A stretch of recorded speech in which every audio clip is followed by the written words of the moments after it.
Les dossiers de la 2 portent ce soir sur la livraison urbaine en passe d'être régulée par le gouvernement. Quelles sont les nouvelles dispositions annoncées par la RTCI?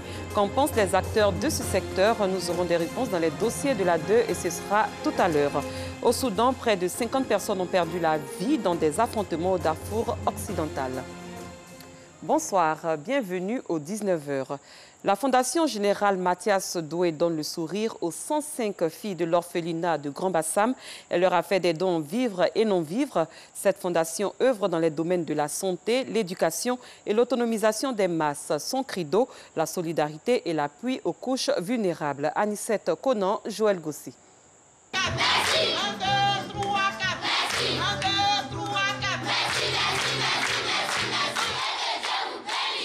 C'est par ces cris de joie que les 105 filles de l'orphelinat national de Grand Bassam expriment leur gratitude à la Fondation Générale Doué Mathias.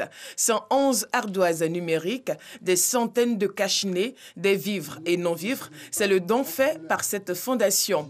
Pour l'initiateur de cette action, l'objectif est d'apporter assistance aux plus faibles. Aider les personnes qui sont dans le besoin. Nous en avons beaucoup ici. Il y a les orphelins, nous avons connu une guerre où beaucoup ont perdu leurs parents. Il y en a qui ont besoin de parents et nous nous constituons comme parents qui venons en aide.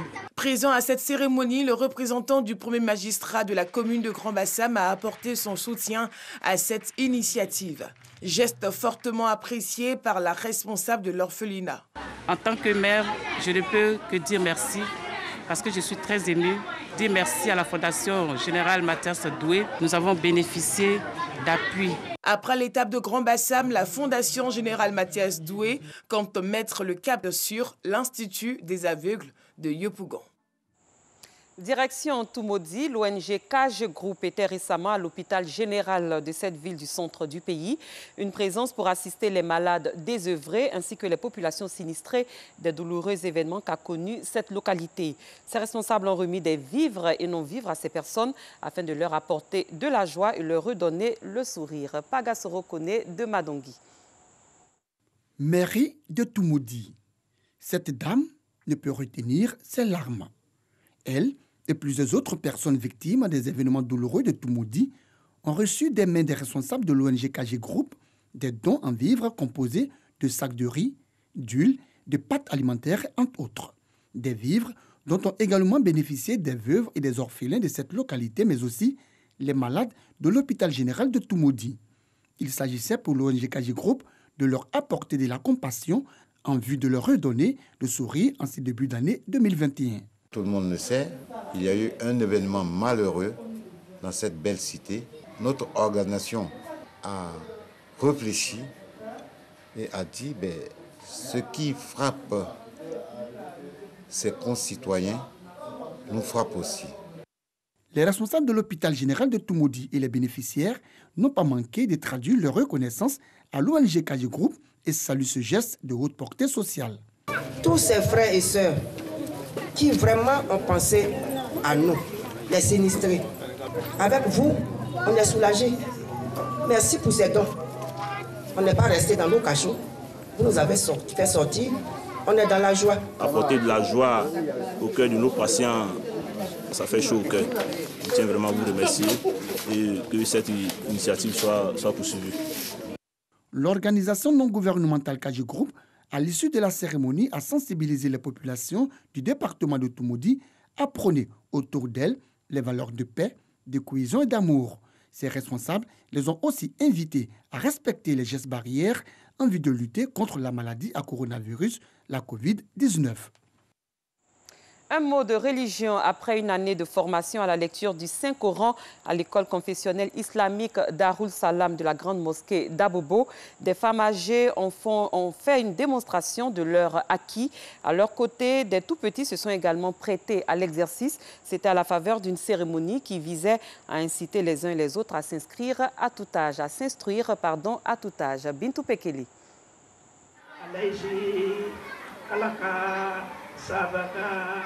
Nialé Kamara, 76 ans, fait une démonstration de lecture du Noble Coran. Après une année d'apprentissage à l'école confessionnelle islamique Darul Salam à la grande mosquée d'Abobo, elle ouvre ainsi la cérémonie des démonstrations pour les femmes âgées. J'apprends le Coran pour la vie tombale, car lorsque l'ange de la mort vient prendre notre âme, le Coran intercède en faveur de celui qui a appris le Saint-Coran et il se voit retirer l'âme tout doucement. J'apprends aussi pour la paix dans le pays et j'appelle toutes les mamans à s'y mettre pour l'entente, car celui qui lit le Coran a un cœur qui pardonne. Pendant toute une année, ces femmes âgées ont été enseignées aux côtés de tout petits qui ne se laissent pas compter l'instant. Initiation à la prise de la parole en public, maîtrise de la lecture, interprétation des textes, tout y était, les émotions aussi.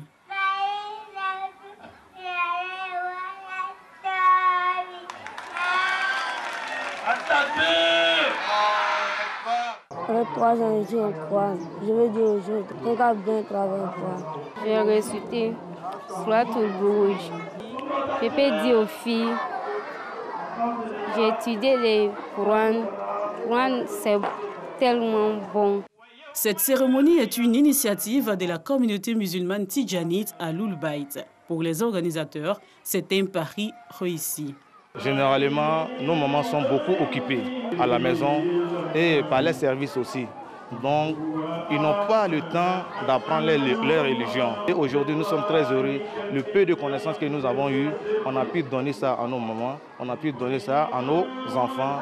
S'ils ont pu montrer ça au public, donc ça va les permettre, étant seuls, ils vont faire évoquer devant Allah subhanahu wa ta'ala.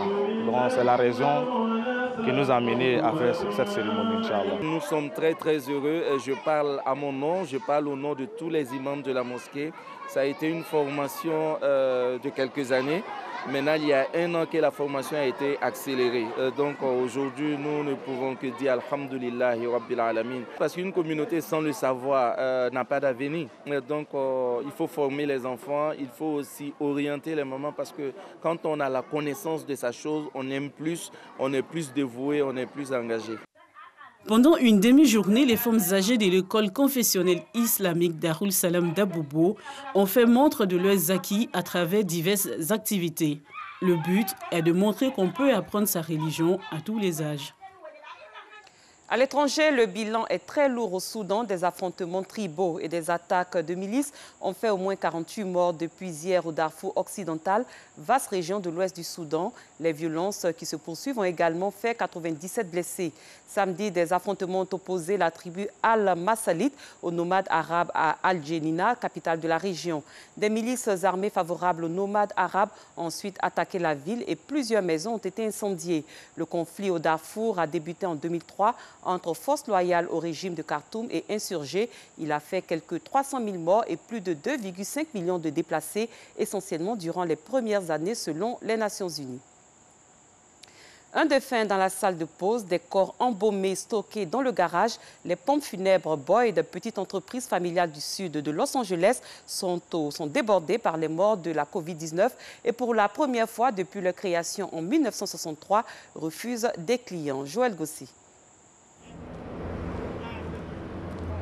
Une petite entreprise de pompes funèbres débordée par les morts du Covid-19.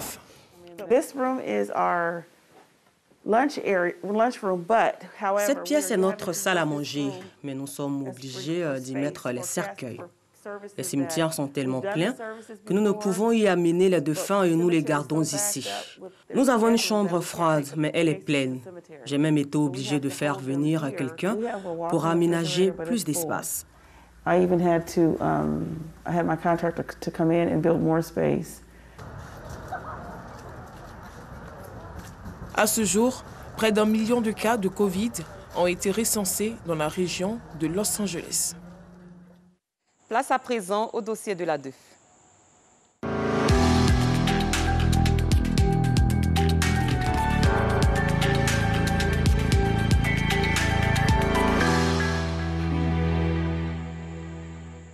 La livraison urbaine est en plein essor dans le pays. Ce secteur a été propulsé par le développement de la vente en ligne et est devenu un vivier d'emploi pour les jeunes. Depuis le début de la semaine, il est au cœur de débats après l'annonce par l'ARTCI de nouvelles dispositions. De quoi s'agit-il? Comment réagissent les acteurs du secteur de la livraison? Des éléments de réponse dans les dossiers de la DEF proposés ce soir par Antoine Bassa. Le professeur est où?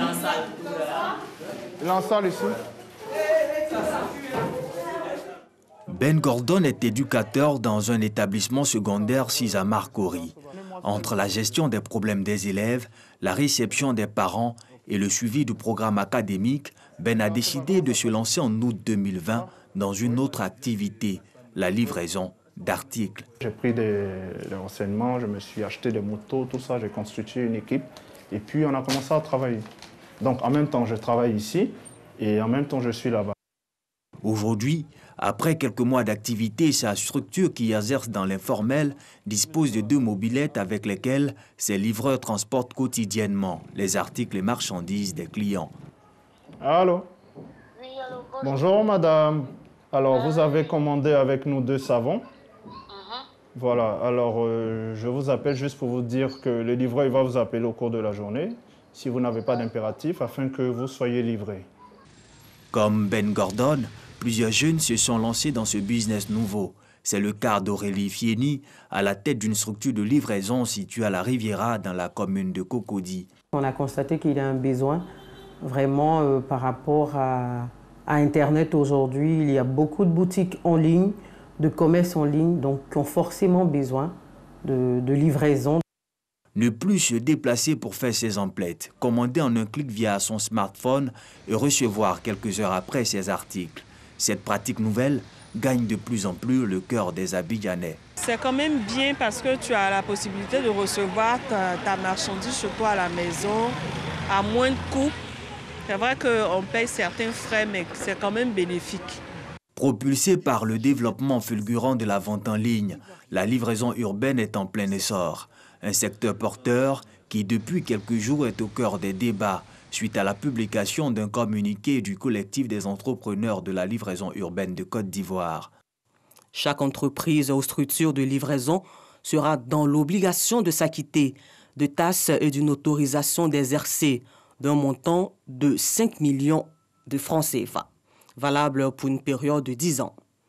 Pour Aurélie Fieni, si cette information est avérée, ça serait un coup dur pour sa jeune structure. Nous, jeunes entreprises, ça nous fait un petit choc parce que la somme demandée est un peu à la hausse. D'autres livreurs, par contre, saluent l'initiative, mais dénoncent toutefois la somme annoncée. Moi, personnellement, je pense que c'est bienvenu par rapport aux tarifs qu'ils nous ont demandé, qu'ils puissent le revoir afin que tout le monde puisse vraiment bénéficier du secteur. Face à la vague d'interprétation de ces nouvelles dispositions et les interrogations sur la légitimité de l'intervention de la RTCI dans ce secteur, la Direction générale de la dite structure publie un communiqué le mercredi 13 janvier.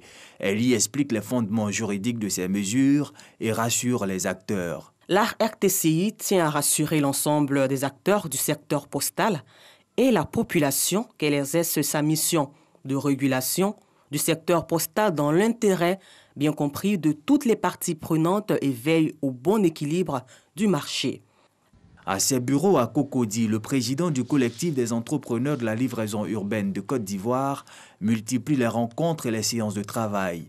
Pour lui, l'intérêt du gouvernement pour le secteur est à saluer. Cependant, le montant est à revoir. Si l'État se saisit du secteur, nous disons que c'est pour notre bien. Seulement, le montant qui a été fixé de 5 millions date de 2018.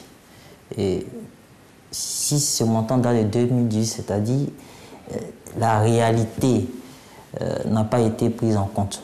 Richemont Hano en appelle à des négociations plus inclusives.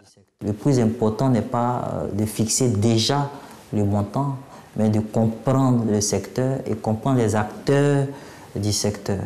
Donc nous proposons déjà un dialogue, une rencontre afin que les acteurs que nous sommes puissions exposer nos réalités afin que cela soit pris en compte. Les jours passent, mais la RTCI et ses nouvelles réglementations sont toujours au centre des débats sur les réseaux sociaux et quelques plateaux de télévision.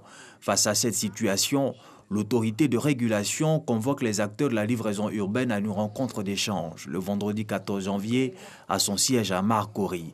À cette séance, contre toute attente, le directeur général fait savoir que les livreurs urbains ne sont pas concernés par la mesure. Les 5 millions prévues par le législateur ne vous concernent pas. Selon Bilé Diemeleou, le souhait de la RTCI est d'accompagner simplement les livreurs urbains en vue de leur permettre de profiter pleinement de leur activité. Notre rôle pour nous, c'est de vous protéger. Notre rôle aussi, c'est de pérenniser vraiment l'activité. Et puis faire de sorte que ce soit un métier et qui rassure aussi celui qui est au terminus. Au lendemain de cette rencontre, nous retrouvons Arnaud Richemont, président du collectif dans ses locaux. Pour le jeune livreur, si cette information donnée la veille par le régulateur est une satisfaction, il reconnaît cependant que le secteur a besoin d'être organisé. Le CELICI et les groupements et associations rattachées se félicitent de l'éclaircie qu'a apporté le directeur général concernant les 5 millions. Nous espérons que l'organisation qui est prônée par le directeur général de la RTCI puisse être mise en œuvre avec notre participation. En attendant cette réglementation appropriée pour leur permettre d'exercer dans la légalité avec professionnalisme, les livreurs urbains sillonnent toujours les rues de la capitale économique, transportant les articles et marchandises des usagers. Ce journal est à son terme. Merci de votre fidélité. Excellente fin de soirée. À très bientôt.